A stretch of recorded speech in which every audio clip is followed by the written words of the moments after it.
I still like the idea of hard committing to the lower third frame. Just head at the lower third. I can't even get that low. What's up, gamers? I gotta go even higher. What's up, gamers? Welcome to the Super Underground Podcast, episode 4. Episode 2 and 3, where it was lost to the hurricane.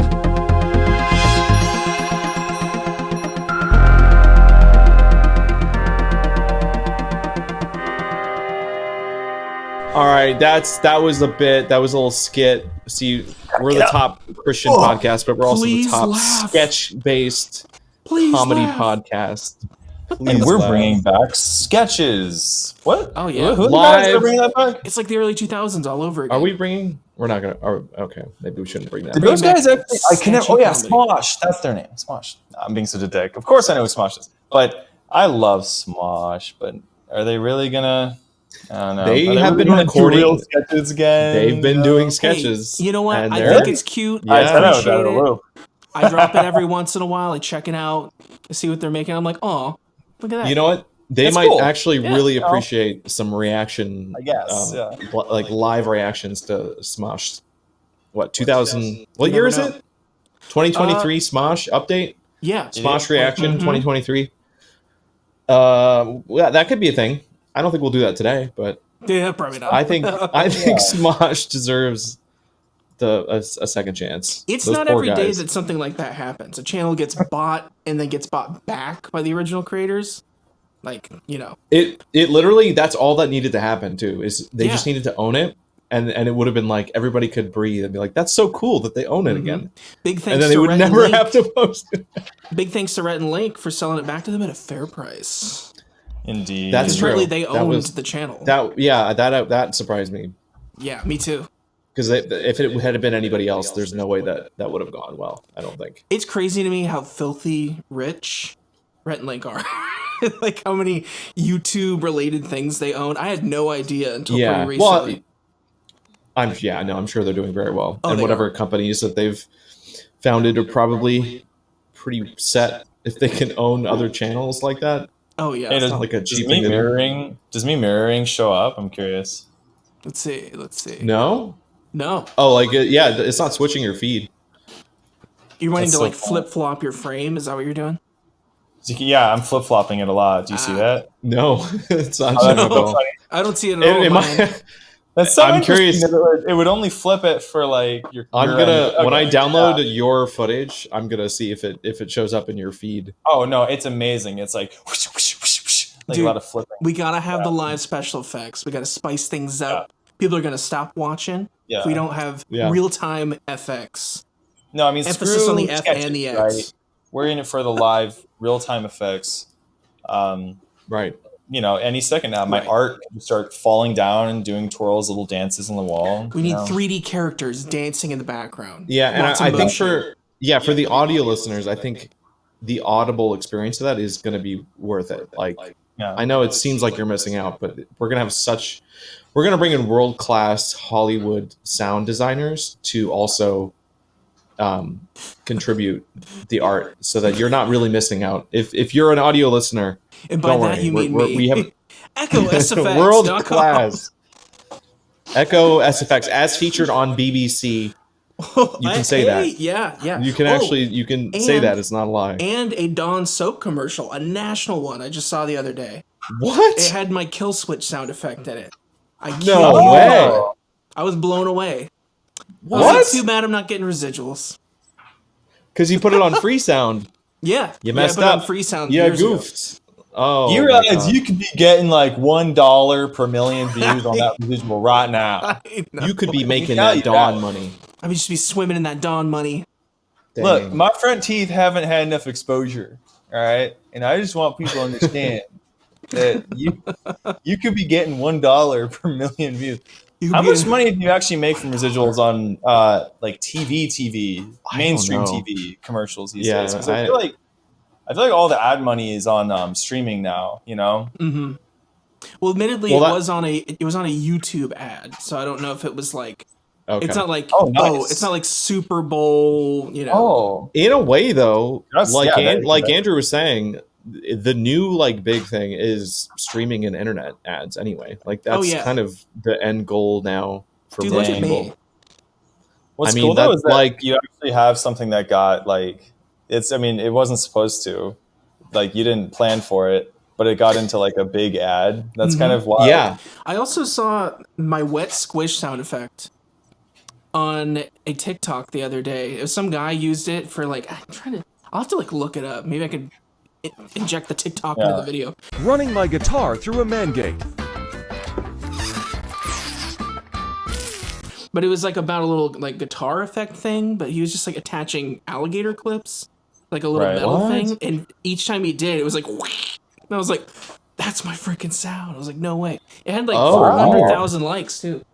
That's amazing. What? I know. Dude, the fact that people go to Freesound. Well, no, that would have been a YouTube thing. Though, that one was actually Echo SFX. I remember when like Coldplay made like Viva La Vida, and then like all of these artists were like, oh, they stole my song, and they all got really my god, yeah.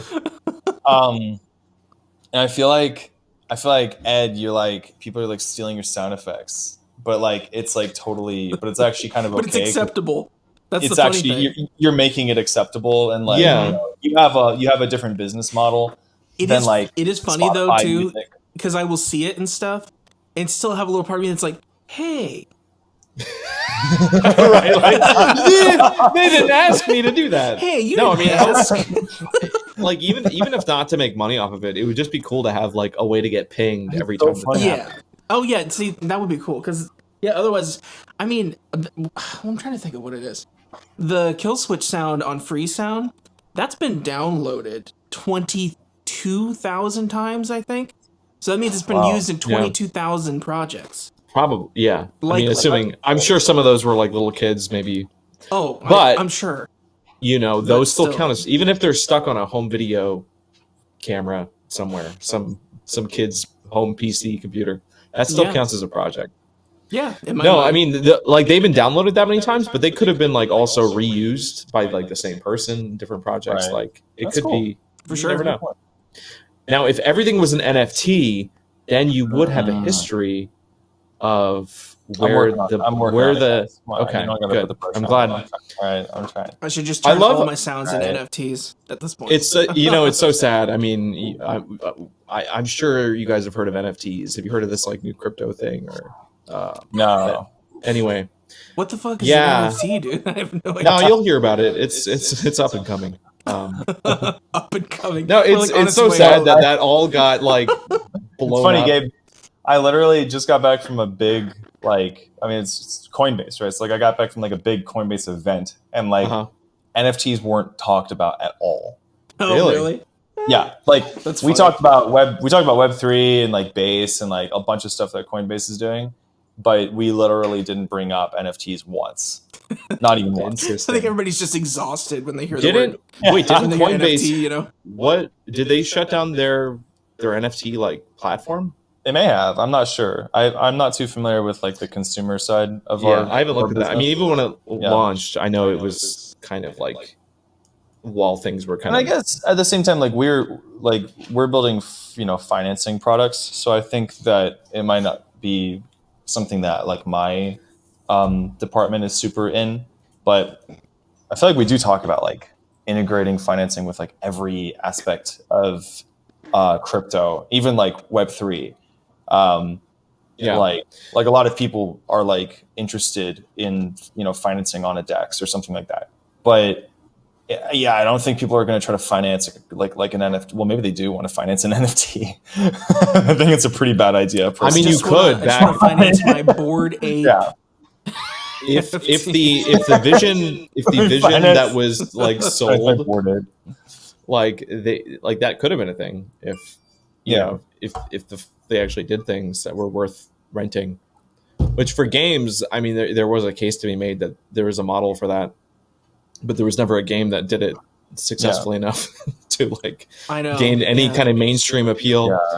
Because everything was basically an investment vehicle. But like even like, and I was kind of joking about the example I used earlier, except that would also be like, I don't know, like that would have been like that's a positive use case for like a technology that does exist in like a very like trackable, like publicly, like the idea of like a public ledger where things like, oh yeah, if you upload a sound effect or a song, it has this little tag that will follow it, and you can kind of know where it was used little like by who and stuff. geotag type thing. Yeah, like that'd be cool. Like I think like that could also maybe be exploited in bad ways, but like in the case of Ed's sound effect, like if there was a way to do that in a like multi-platform, like universal kind of way, like that would be cool to have. That would be super cool. I'd love to. And it would solve like I don't know, Ed, you're probably aware of the content or what's it called, the reaction streamer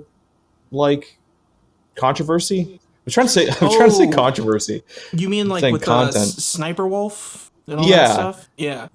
Which I feel like this conversation happens like it's like a cycle. It like comes back around. Like I'm actually like, brand new to all of that. I just learned who Sniperwolf was like maybe 4 days ago.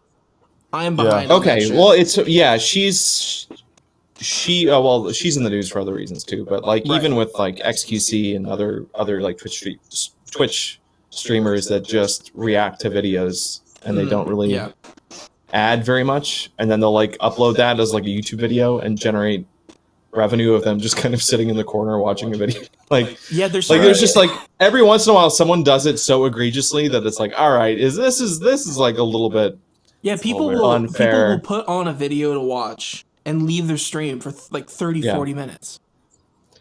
So it's even insane. In that case, if there was some way like baked into video itself somehow where it's like you could where that was like trackable, where it was like, oh, a streamer was watching your YouTube video, but we have a way of passing through those views to the original creator. You know, like, well, it would be interesting if they had a version of that that's multi-platform. Because I know on YouTube, if you go into like the quote unquote, like I think it's called Copyright Center or something like that, you can see where other people have uploaded your content, even if it's just a tiny portion of it. Yeah. Oh, I love looking in there. Pretty cool. Because that Pikmin video that did really well got ripped and uploaded a few places. Oh, so I got to see like, oh, this is what that's like? Oh, interesting. Did you do any takedowns? No, because it was all like kids and they had no views, and I was all right, this is not threatening me. Yeah, I know. Whenever there's no views, you're kind of like, who cares? But it'll tell you, even if it's like a little like 5-second segment. I know. And it knows. And no, I had one that was 3 seconds from one of my garden videos. Somebody made like a PowerPoint and used my video. Just like a tiny snippet of it. But it was just fun. I remember like when I used to make like Flash tutorials when I was like a teenager, like people would like copy the exact tutorial and like remake it. They wouldn't like repost it. What's happening right now is much more blatant, like obviously. But I remember people making like the same tutorial as me and then being like, oh yeah, like you showed me how to do this. And like, oh, okay. Like I got tagged, but like you're literally teaching the exact same thing I'm teaching. Right. Obviously nobody was making money off of it because it was like, you know, you have like 600 subscribers or something, but it was just weird. There was like a little cult community of like copying each other's tutorials and like remaking them. And I think it was just, I've always kind of wondered what that was, but I feel like I wonder if the ethos of that is the same like devil's advocate that's happening right now with like just streaming a YouTube video and then making a bunch of money off that. Because like, I wonder if people are like, there's got to be good guys when there's also like bad guys. That's all I'm saying. So like, I wouldn't necessarily say, you know, XQC, you know, has the best intentions. He's got to know what his power is, right? He's got to. But some like, you know, some guy that's streaming, you know, averages 500 to 1,000 viewers on Twitch, probably doesn't imagine they're doing that much damage by doing something like this. You know what I mean? Sniperwolf is a huge name. I have no idea who she is, but like everybody gets recommended her like thumbnails that are just her being like, with the big glasses. Like, I think that a lot of these folks know what they're doing, and then a lot of folks actually don't know what they're doing. Which is why it's such a gray area. Whereas if folks could just be more honest or like have more education, like wasn't there like some? I don't know if there was like a YouTube event or something recently, but apparently YouTube was like praising Sniperwolf. They're like, "What will she react to next?" And I was like, "What?" I was like, "This." I think that was older, but it seems to me like that would be directly in violation of their reuse policy because they added that just like a year ago. Yeah. Man, So I would don't know. think. I don't know. it's just weird. silly. Like, I think it's. Have you guys watched like Hassan's debate with Ethan trying to get out of Yes. blame for this? And it is the most crucially cringy. Like, oh, it's so god awful. Wait, it's him trying to get out of what? What is the premise taking here? responsibility for like reaction. No, I haven't seen that. Okay.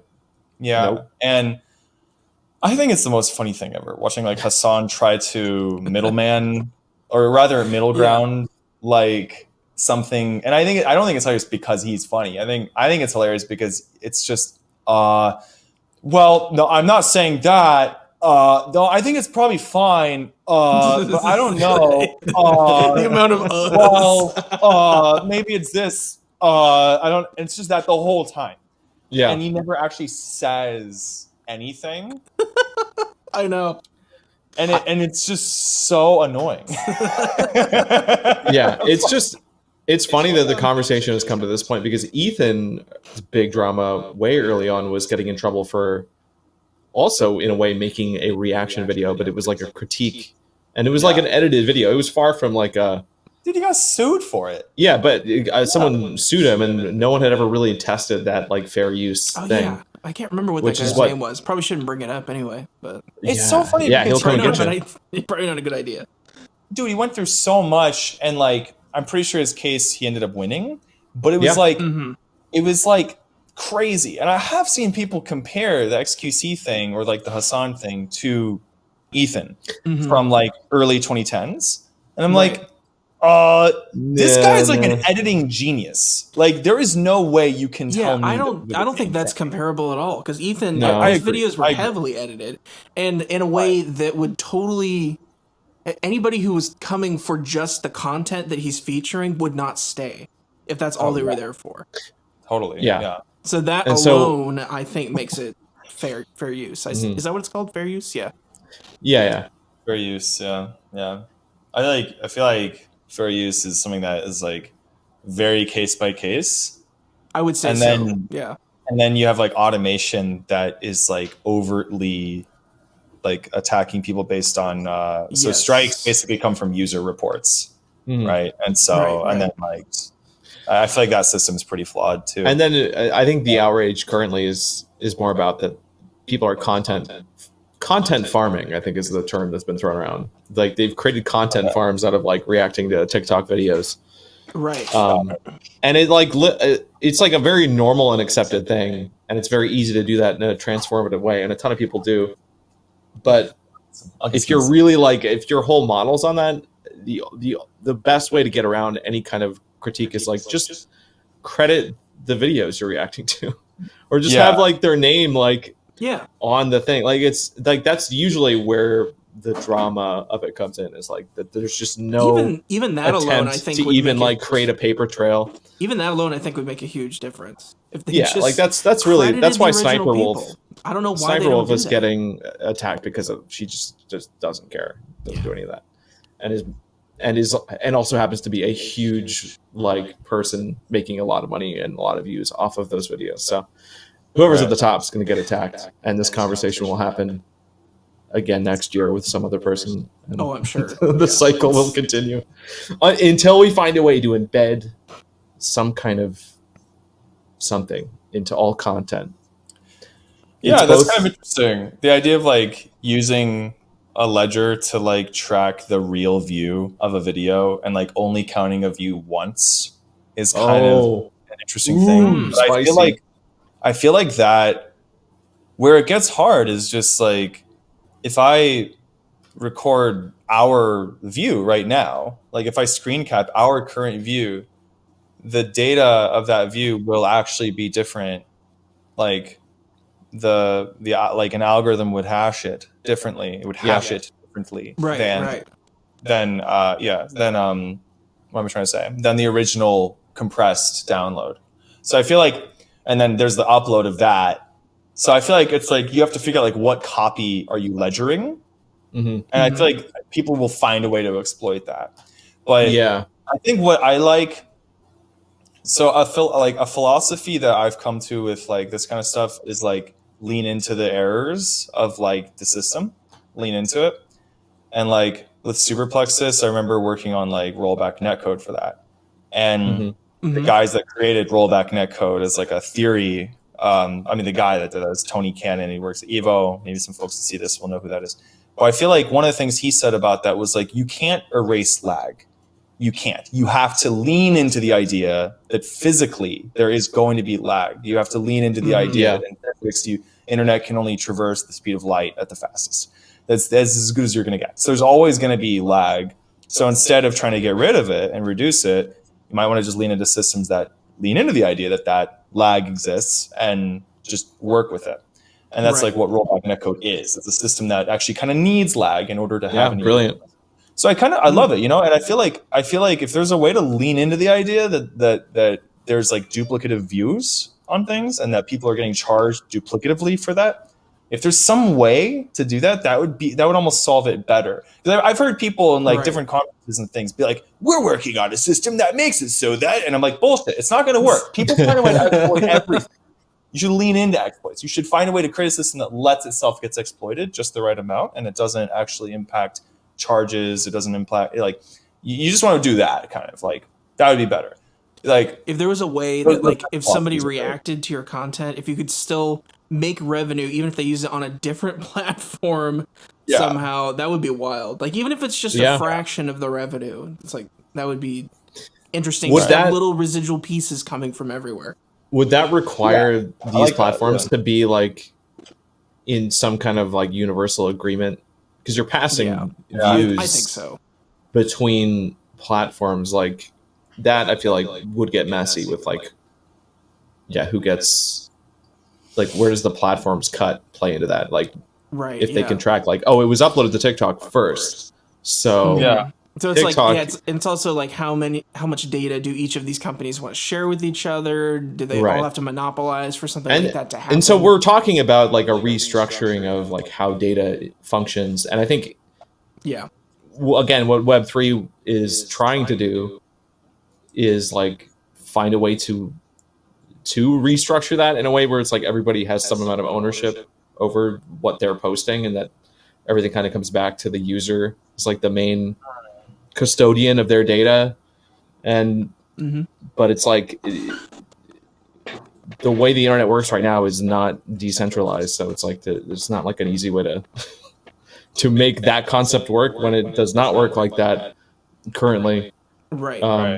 So, and like on paper it's a cool idea. Well, but also I just don't know how viable it is. You got to think, if you have all of that data interacting, there'd probably be different forms of it also interacting. So what would kind of suck is there's potential for, if you get banned from one platform, you could get banned from all of them.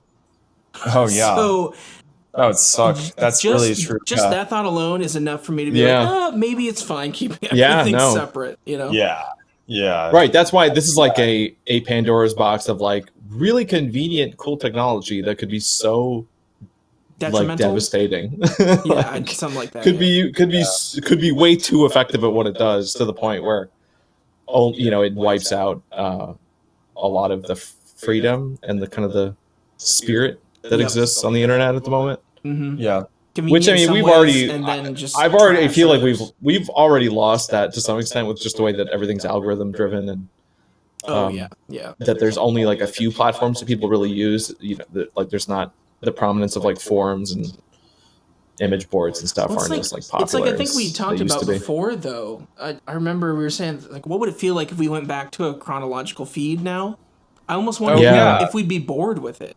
Because we're not being fed new stuff to look at. We're just seeing all the same all the time. It's like, how would we even find new stuff in theory? So, I wonder if people would actually like. I would beg the kind of like principle of your question on content creators. Like, how much do you really benefit by you getting 100% of the revenue that you earned? Because are you not thinking about if you're getting 80% of the revenue that you earned? And it's like a spicy question because people are like, what? You should get every penny you earn. Like, think about of course, it's going to be everybody's reaction. Right? What if you're getting more? Like, you might be getting Overall. more than you earned, because you might be getting 22% that other folks earned, and you might be getting 78% of what you earned. It might be going around this giant potluck of just views going the wrong way from an accrual model. And I think that might not be that bad. If the attention economy is big enough and you have a few monopolies like XQC, SSSniperwolf, etc., I wonder, like, where does the system balance out? What I think is problematic is more like if one of those monopolies just targets one content creator a lot. Then you start to, imbalance the pot a little bit. Yeah, I see what you mean by that. Yeah. Maybe there's something to that. But like I don't know. I think that there's definitely, I think the attention economy is still small enough that little guys still get screwed the most. And in fact, the real economy is too. So I don't think that problem ever goes away. I think that it's like you need a new system to be better than the current ones. You don't need it to be perfect. That's kind of the point I'm making. I kind of wonder I wonder what that looks like with the attention economy. Can the attention economy just be better? Right. Can the monopoly problem in attention economy, which is best expressed with reaction income, be better than the monopoly problem in like the real economy? I feel like that's a good way to like measure if it's good enough. You're giving like CEO vibes right now. no,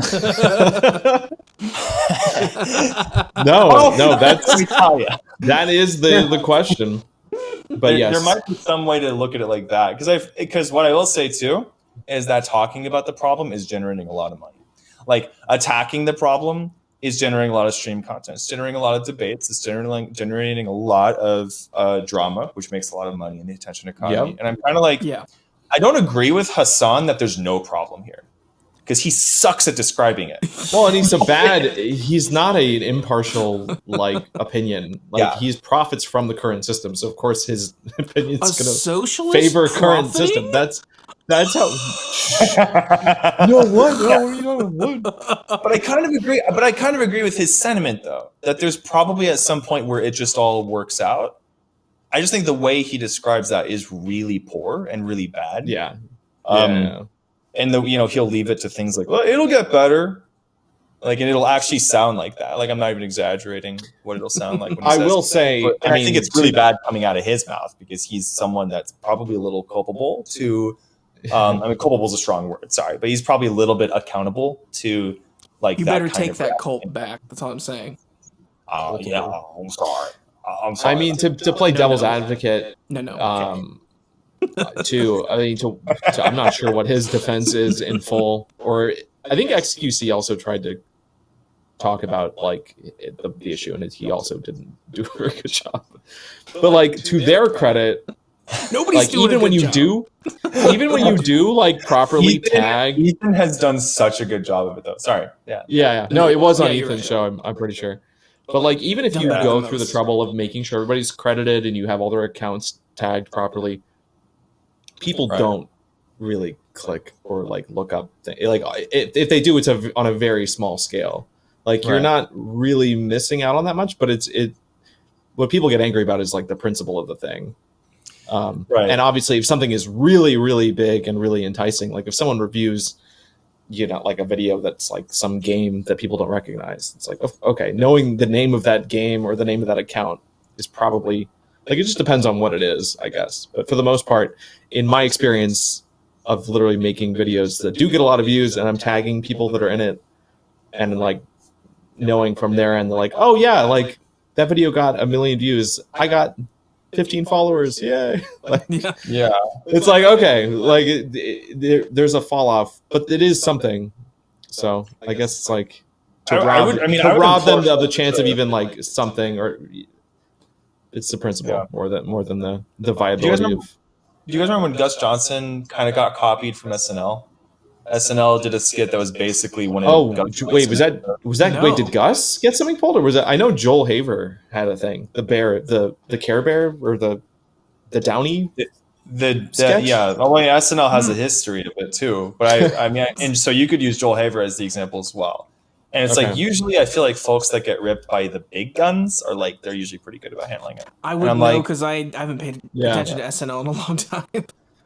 I remember Gus Johnson made a video talking about getting ripped from SNL and then being like, it's okay, I don't care. And like he just handled it really, really well. And then he ended it with like, if you guys want me to be a writer for you, please let me know. I feel like preserving relationships is like more valuable than freaking out about it a lot of times. And then I also feel like, if you haven't made the best thing to do is panic every time. Yeah. Freak out, lose your mind. Panic, anger, cry. Screaming. Yeah. Screaming does a lot. Screaming is top. That's the one. And then I feel like I end up not liking that I have this view because then I see people like Hassan try to take a similar view and defend it that in his way, and I'm like, I can't. Like this is like, this doesn't work. That is the worst feeling. There are many, what you could say, maybe controversial opinions. Yeah. That aren't wrong. In a relatively, I'm not going to name any because that's controversial opinion. I'm not going to. I mean, if you guys want to state any, go for it. But one. Name one. All right. Let's all name our favorite controversial opinion in 3, 2, 1. Wait. Oh, wait. Ed's not ready. Are you guys ready to get canceled? The second you say something. See, now I'm trying to think. I'm like, is there a good example of what? Because oh god, the chill in my spine when I hear that. Get ready. Man. Oh, I just leaked. That's Ed's. What do we call that? Wait, we introduced the whistle on a forgotten episode. What is that? The forgotten episode. Why do I feel like you have like an alien inscription on your Yeah, that's like flute. That's it's a Peruvian flute. It's actually it's a Peruvian. This is These are Peruvian cancellation flute. We got this flute from ancient Peruvian aliens. This was created by an ancient Peruvian influencer from the 1700s. This is King Arnold's Peruvian. King Arnold. King Arnold was like English, right? Or something. I don't know. My history. King Arnold of Peru. Arnold just makes me laugh as a name. It's like having like King Arthur. Sorry, not King Arthur. There you go. I just realized it's King Arthur, not King Arnold. It's King Arnold. Holy shit! Have you guys heard of King Arnold? I know. I was thinking about that one. I was like, wait, King Arnold. Yeah, it's like which one? My favorite. It's like saying there's like a King Brad or something. It's like too modern of a name. You guys know King Brad? Bradley. King Bradley. King Brad. I'm gonna get some. I'll be right back. King Derek. Oh, okay. All right. Wait, can you guys hear us? Yo, Jackie's back. All Our right, Jackie, first give us the Andrew. guest. Come on up, Jackie. Give us some of the Andrew dirt, whatever you got. Spill the Ed's beans. got his flute. Ed's got his ready. flute ready. I just want to make it clear, we're not canceling Jackie. If he plays the flute, we're canceling Andrew. All right. Anyway, can we not cancel anybody and just include everybody? But then what am I going to use this the beauty drama. for? What are we gonna? We gotta have What am I drama going to do to with this? He spent good money on that flute. We're gonna use it. We spent good money on it. Oh my gosh. Oh, actually, this is a good question for Jackie. Actually, because I just remember what we were talking about, which was like, it's annoying when someone has an opinion and that you hold that's maybe a little bit of a spicy opinion, but then they like defend it badly or they sell it badly, and it just hurts your soul because you're like, no, that's what I think, but he's making it seem crazy. No. Oh yeah. Yes. Yeah. No, I agree with him, but he's about it. I mean, that's probably very universal. Are you trying to say that I tell her what to think? No, I wanted her.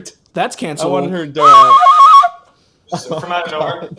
Hey, what are you trying to say? All right. Anyway, so the sponsor of this podcast is G Fuel. I'm just going to cut to the last. We did a much better pitch of G Fuel in our first episode, so I should just use that. But yeah, real quick, I want to give a shout out to G Fuel, which if you can see over here, we have some interesting products that they were very kind enough to send me.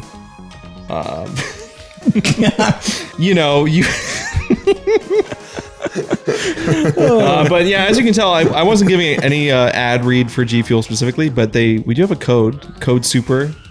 I believe it's 10% off if you use that at checkout. So thank you to G Fuel. Do you guys by chance remember the first YouTube comment each of you has ever gotten from somebody else?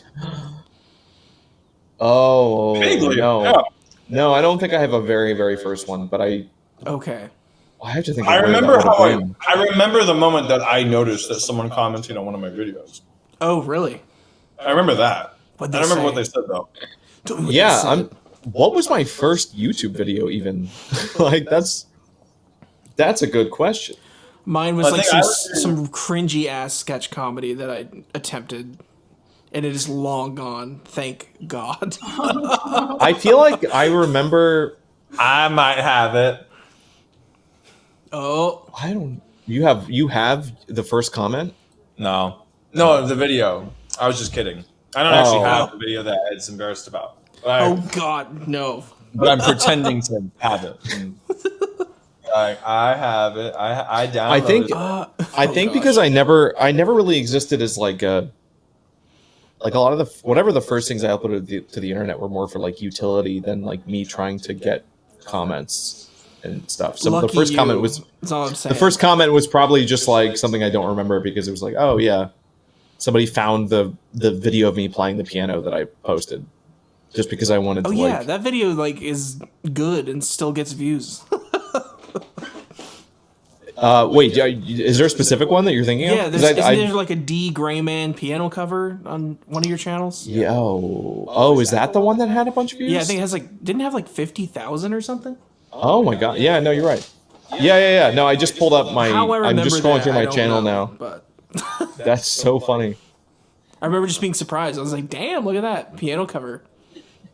Well, because it's funny. 50,000 views. My mom brought this up the other day because she asked me like, do you play like the piano? And like, we were talking about something else, and she just asked me if I was playing it, and I was like, honestly, I haven't been that much because it's so painful to like spend all the time practicing to learn a song to just like forget it if you stop practicing it And that's like a few months why later. you should become a mini musician like me. And that's what I told her. I said I would rather be recording like making music because at least it stays. Even though I don't. that live session, I did not quantize either the melody or the counter melody or the bass line. So Okay. that's I'm new glad for you're me. being. Anyway. I'm glad you're being transparent and you're honest about your musical integrity because I am in fact an AI and I'm being generated live right now. me? Oh, you did it! But I prompted everything I wanted to say before. Like I'm actually editing a video. The real me is busy, but it's still me because I prompted this version of me to say all these things. No, but just like did it on what in a you were short way. saying though. Shoot, what was I gonna say? Okay. And yeah, I don't feel like these days it's not necessary to entirely learn a song for piano. I feel like just because it's like, well, who are you gonna perform for? Aside from and that's what that's what I realized for me is like I don't enjoy the performance part of it enough to want to practice it because like I don't even want to perform it in front of anybody it's anyway. like I don't want people So, like, ask me to play the piano in front of other people. And like it's fun. I will say like it is fun to learn a song that you like, and I think it's a good thing to do. Like it's a good exercise, and you can enjoy having tunes that you know how to play. Or if you're, and I'm speaking this for me specifically because if you're a really good musician, you can probably just sit down and play almost anything. Like Right. you might not be perfect at it, but like if you have a good knowledge of chords and a good ear, you can probably like fake your way through any song. But Right. I'm not at that skill level. Like if I'm going to learn a piece, I have to like sit down and work it out and then practice it, or else my muscle memory will just fade. So for me, like I get way more satisfaction just making a thing, and then it's like saved. Their kids to play for them, like in front, like out of nowhere. What's up with that? We'll go to my mom's house, and I'm like, "Hey, mom!" She's like, "Oh, you should play the piano." Oh, I would die. No, if my I remember there parents being were a like period that. of that too. Back when I was a teenager taking piano lessons. Mom's like, "Well, you're playing something beautiful. Just like play that again." I'm like, "Mom, that was improvised, and it was like 2 keys at a time." So, I don't know if you want the Simpleton show because that's what you're gonna get. Yeah. All right, I'm ready. At least you're in Ed. In your case, it's a less pure thing because it's like, my friends are over, dance. But in Andrew's case, it's like, oh, it's his mom, and she just wants to hear her son play something. It's not for anybody. Right. I'm so glad my parents did not. Well, no, that's not true. They definitely made me play stuff for people. That definitely has happened. I just got old enough to the point where I was allowed to refuse, and then it was fine. You're like, but no. As a kid, though, man. Yeah, it's like, dance, monkey, dance. All right, let's roll this shit. Andrew, you gotta hide your knees. What are you You're doing? gonna be on weak knees No! in like 10 minutes. Andrew, we can't see your hands, but we can assume where they are. Oh no! You know, just based on where your legs are. I just feel like kids on TikTok are definitely actually closet pedophiles. Oh. Yeah. God, someone's finally speaking of controversial opinion. All right, I'll be talking in about 10 minutes. Oh man, the audio version of this is gonna be awesome. It's gonna be juicy. You Welcome said back, NES can only do Andrew. 4 channels too? I'm pretty sure. Yeah, I know back in the day that a lot of that stuff was pretty limited, even just on like polyphony. Polygamy? Yeah. Let's hear the polygamy take. All right, speaking Knew of you were things, trying to find an excuse to cheat on me. dude, polygamists Oh, shit. that's a good example. Ed, you can call it what you think it is, but I know exactly what you're doing behind my back. You're talking to other gays. Other games. Oh my no! How could you? That's the example, Andrew. You found the example that I should have pulled out earlier. Polygamy is an excellent example of, like, if I believed that was a good thing that worked for me, and I was like worried about the stigma of polygamy because it's like, you know, very non-traditional. That's a very off-meta thing. Wait, so you're telling me you guys aren't polygamists? But I'm just saying, I bet if I was, I would probably not like hearing other people talk about it like I am right now. Because I'd be like, shut up, you're making it sound stupid. You're making it sound crazy, You're making it, you know, like, that's just an example. I'm not actually, you know, making any statements about I think the best thing to do with the idea of being a polygamist is to pretend like you think it's something else. And to not realize what you're actually talking about. Get No, 5. I'm a polygamist. No, I'll be the first to say, you know, I believe Jesus walked the earth. Okay. You know, I believe that there is a God. I do believe that. I believe in the afterlife. I believe in the 10 Commandments. Okay. So I think I speak for everybody. You know, I'm an evangelical polygamist. And so I could imagine like some like 15-year-old making a point about polygamy and not realizing it's not a religion. It's about like, something else. I love the They 10 don't know what the Commandments. word means. I love my 10 wives. It's great. 10 of everything. Yeah, 10 of everything. I think that you could totally swing it that way. Swing? Ironically. Did you say swing? Yeah. There you go. You got it. Speaking of Jackie's losing off-meta. her shit right now. She just slammed her tea on the desk. And how funny we are. You guys are great. Hell Oh yeah. my god. I'm so Yeah. funny. Laugh. Oh my god. Ed is getting intimate with this camera. I like the ability to Getting okay. polygamous. All right, listen. I mean, that adds such a... I like many. All we need is to add some sweat to your face. Oh my god. The dramatic value of being able to move your own camera. Hey Gabe, listen. Oh, Why isn't this part of my hair? I feel like I need to hide. Ed just feels so close. I think I think that like in general, something that's off meta. Gabe, the point you're bringing up is really interesting. That if it's off meta and somebody who sucks at representation tries to defend it, that's like the worst. I hate that.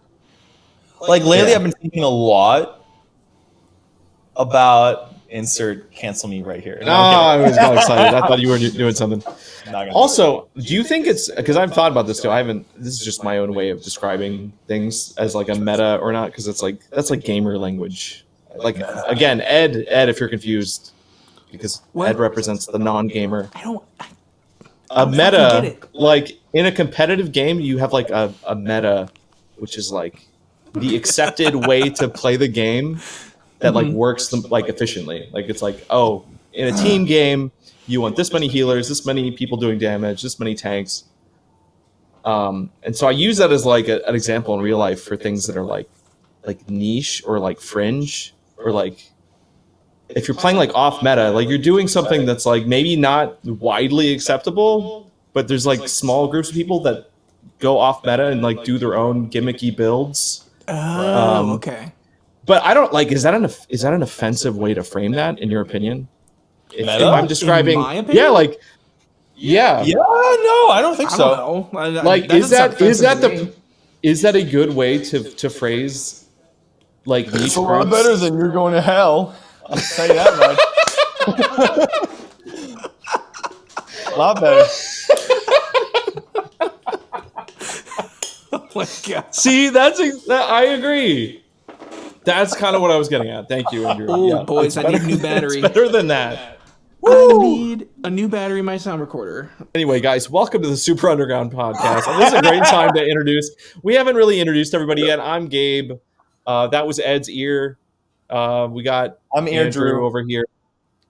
I'm introducing everybody. No, you guys don't get to talk. All right, go ahead. Gabe, I'll be right back. Gabe, when do I get to go? Gabe, you can go while Ed's not here. Like, it's all yours. The little brother thing, like Gabe, like just saying your name. Gabe. That kind of stuff. That's what I loved about that Churdley's bit. Just capturing those little things, those little kid details. That was really well done. Because Churdley's finds like. I feel like a lot of folks just do like the darkness in reality, and then I'm going to make humor about that, and then it makes everybody laugh because everybody's really uncomfortable, and it comes with this laughter. Yes. I feel like a lot of like internet humor is just that. But I like when Churdley's is like, I'm not going to take something that makes you uncomfortable. I'm going to take something that just it kind of makes you a little embarrassed. Yeah, it's like being a baby, being because he'll make pretty like. I don't want to say explicit. That's too strong of a word. He'll make like pretty adult things too. But I love that he just randomly will upload something that's like, you could totally just show this to anybody. Yeah. And it's a very like wholesomely, just genuinely funny universal thing. Yeah. And I feel like Gus Johnson did a good job of that too. Like I think about his God's Country videos all the time. Oh my God. With his mom. And like the interaction between him and his mom off camera is just so true. I think so real. That would be a good model for like, if you're like, okay, I want to get into YouTube, I want to get into content creation. Okay. The first thing someone should watch, welcome back, to figure out like what works is just Gus Johnson's God's Country video. Like, just to show, I agree that's one of the best videos like he's ever done, and I would also agree that that's like a good tutorial into like just how to make content purely out of being yourself, like, and nothing more, because that's what that is. Like, it's just him goofing off with his mom. I love it. Right. Yeah, and finding like a thing that he can do, a way that he can, because I feel like most people are probably hesitant to involve like family members in content, and like that in general, that can almost be like a stigmatized thing ever since like I feel like the age of like family vlogs has kind of produced more like negativity like toward that kind of thing than it has like positive things. There was definitely like a golden age where I think like, oh, people are just sharing like their family, and especially I feel like people Ruby nowadays Frank thing? Yeah, that's kind of what I'm thinking of. Yeesh. But it's like and I mean, coming from a big family myself and like having done videos that like include other people, it's like there is a way to do it that's like or puts everybody on like a like even ground. Like it, like in Gus's case, it's like he's involving his mom in a video, but she's just like a disembodied like voice, like fully present, but in a way that gives her almost more power than he has, because she's literally holding the camera. Right. Quote, don't say GD. Don't say it's GD. like it's so like, it's just perfect. Like it's a good, like Andrew said, it's a good tutorial. It's a good template for how to do that. Right. Casey Neistat's videos were really cool. I mean, he still makes really cool videos, but I feel like I miss like the old like vlogs that he would do, like because he did like he's always had really good like shots, like really good cinematography in general. Like for a YouTuber for sure. Like, and I'm like, man, like I like this old vlogs so much more. I don't see anybody like. I mean, I'm sure people are still vlogging, but I don't see people upload like traditional. They're just not the same if they are like that anymore. Really, like that exactly. It's that old. It's an old style, and I don't feel like anybody's doing daily anymore. I remember when that was a thing. Oh, daily uploads. Shay Carlson. Shay Carl. It was. I think the two big ones back in the day was Shay Carl and then Charles Trippy. Do you remember him? I didn't watch Charles, but I knew of him. Yeah, I knew of him because he was like a Florida YouTuber, and there weren't many of those. So it was like, oh, look at that. I think the problem that can happen is basically not living your actual life. Yes, putting on a mask. At all. And then you're like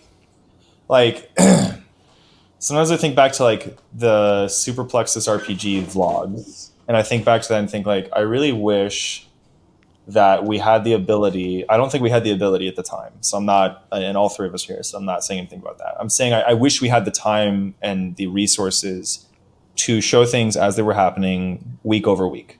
I wish that we could have done that, because I think that would have been very interesting. Yeah. But what we did instead, because of time and resources and stuff, and also just not knowing what was going to happen, we didn't even know if what we were doing would actually make any sense. Mm-hmm. We decided to wait. Which, looking back, I mean, it makes sense. But we decided to wait, and then we posted everything later.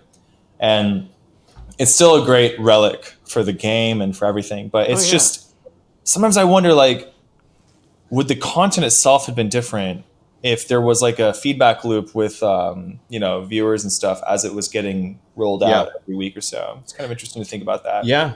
I mean, what's funny to think is that would definitely like almost be more feasible now. Then it's because with YouTube it's hard to like get an audience from nothing if you're just posting like long form content. I feel like usually, well, I don't know. I mean, there were probably vloggers that got popular back then just posting like daily vlogs, and you just do that enough that YouTube is gonna. What the daily vloggers would do is make viral thumbnails and viral titles. So a lot of the time they would bolster their channels by just catching people who clicked on it thinking that it was going to be something else. And obviously a lot of people will leave clicking on that, but then there's always going to be that select few who are like, oh, wait a minute, this is kind of a fun vlog. So they always would like fish through big groups of people by doing that back in the day. But like what Andrew's saying with like, is an issue of like, if you're daily vlogging or even weekly uploading or something, like it can be tricky to keep things authentic unless you do have like a third party just doing it. Like if you're just being recorded and you're trying to like, all right, I'm trying to live my life, I'm trying to work on this game, and then people are just going to be showing up, like recording that, getting like asking you questions while you're doing it, like that would be, first of all, probably a much more interesting video, because it wouldn't all be like super uppity, like you can't fake your on-camera presence if you're going to be doing it that regularly. Right. And it would be much more like an actual like reality TV show. Lots more fighting. And it would be, I think it would be a lot more authentic. I think if you were going to do it yourself, if I decided I'm going to be like a daily vlogger in 2023, I would probably not. I would let myself not post a video and instead like stream on certain days.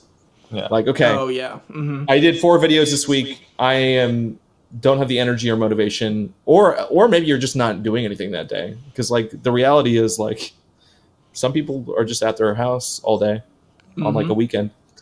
Yeah. So like I feel like as long as you were like streaming or doing something that's maybe a little bit lower intensity, because like you don't have to edit a stream, you don't have to do it, then I think you could realistically be doing like daily content. I mean, that's what streamers, I guess, do is like streaming is like a daily vlog from your desk. Yeah, if you're like a full-time streamer. Stream every day?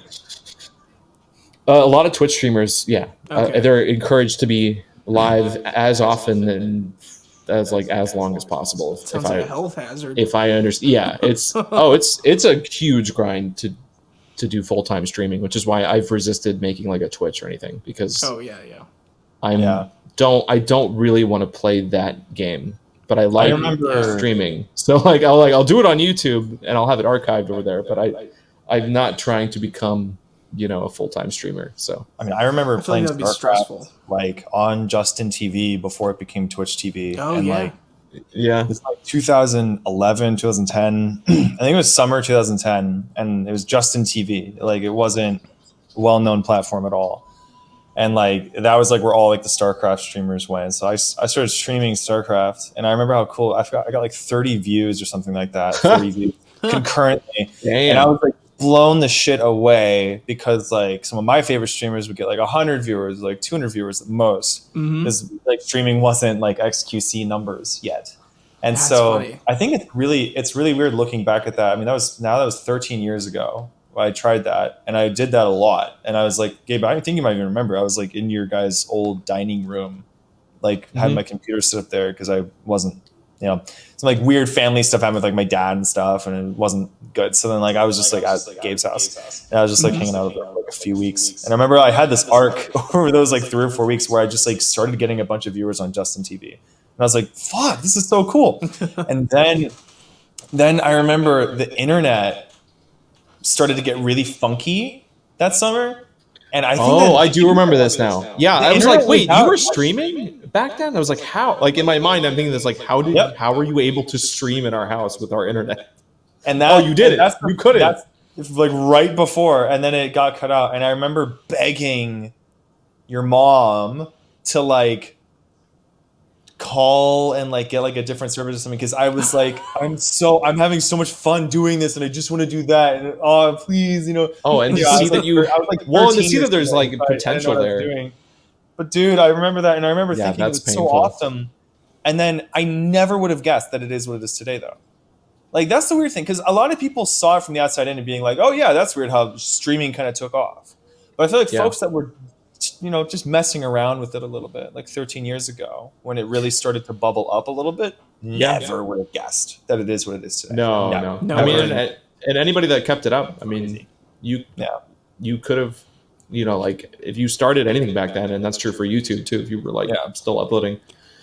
Do you guys remember you have that, a huge advantage in the modern day? Like you just been around. You guys remember that even older streaming platform called Blog TV from like 2008? No, that sounds familiar. Yeah, that's I'm actually so surprised that you can name anything older than Justin TV. That is. But I'm glad that you can. No, that was from I've always wondered like where people started developing the idea for Justin TV, because for folks that don't know, that is what Twitch is. Like Twitch is basically this old ass platform that got so it turned over into Twitch. Yeah. Oh wow. And fucking, I've always wondered like what came before. Well, Blog TV was what all the YouTubers used to use to talk with one another.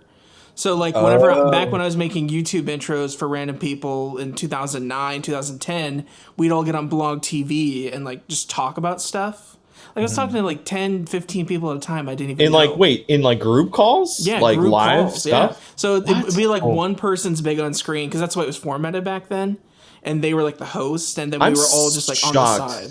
Audio. No, I'm shocked that existed back then. Yeah. Like group video calls? Yeah, Blog TV. Yeah. That's impressive. The quality must have been beautiful. Like full. Oh gosh, everybody had their like what do you call it? Either their PC webcams or their 2008 MacBook cameras. That would be a fun thing to look up. Beautiful. I would need to. It makes me wonder, like, I know that what a lot of folks ran into was like with streaming, like your screen. The problem was always encoders, and I think that one of the reasons there might have been this might have been there before Justin TV is like, do you remember people having to use like encoders and stuff like that to like use is it vlog TV? Well, I don't even think we were in the area where people were using it for gaming. It was just a video feed of you. That's it. Yeah.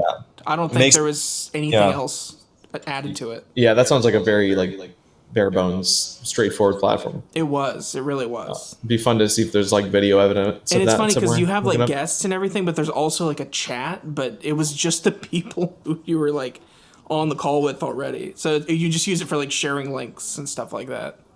Okay, so interesting. Before Discord. Yeah. Now you use like that's what Discord is basically nowadays. Do you guys remember? Oh gosh, Daily Booth.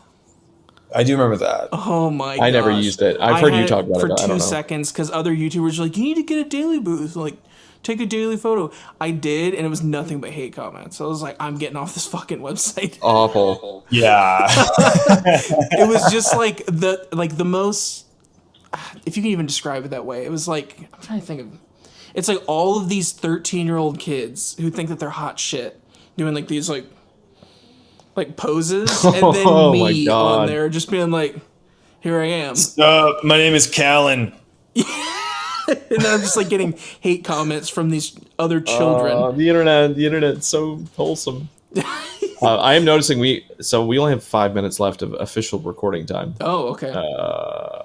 So I'll just real quickly like transition to like plug/ending, just to have some kind of cap on everything. We've been talking about TikTok and stuff like that a lot. We are going to be posting clips of this podcast on TikTok. And I think in the first episode, we asked people to send us videos. I think that's Super Underground Podcast is the name of that TikTok account. And then we have an email. Yes. If you want to ask questions, we haven't got any emails yet because we just haven't really advertised anything. We've been doing all this off the cuff. I know we've all got a lot of endeavors on our plates. Yeah, so I believe the email is superundergroundpodcast@gmail. I think those are the main 2 things. You know what I do. I'm not going to plug myself. I'm Superplexus/GMedley in many places, but if you guys want to drop anything, EchoSFX.com. while you still have the time. Synthray on YouTube. I think that's the channel I want to promote. Yeah, those 2.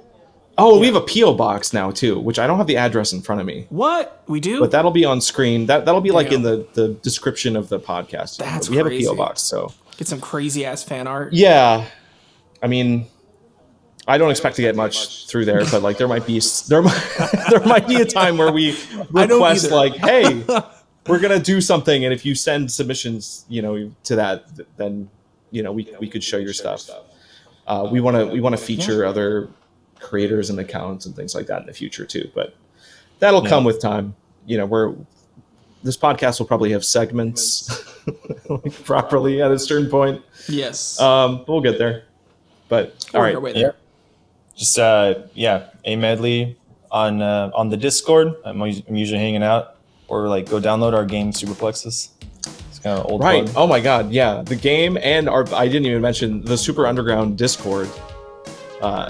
Also go to that. Super Underground Party. That's what the name of this podcast. That's where it got the name.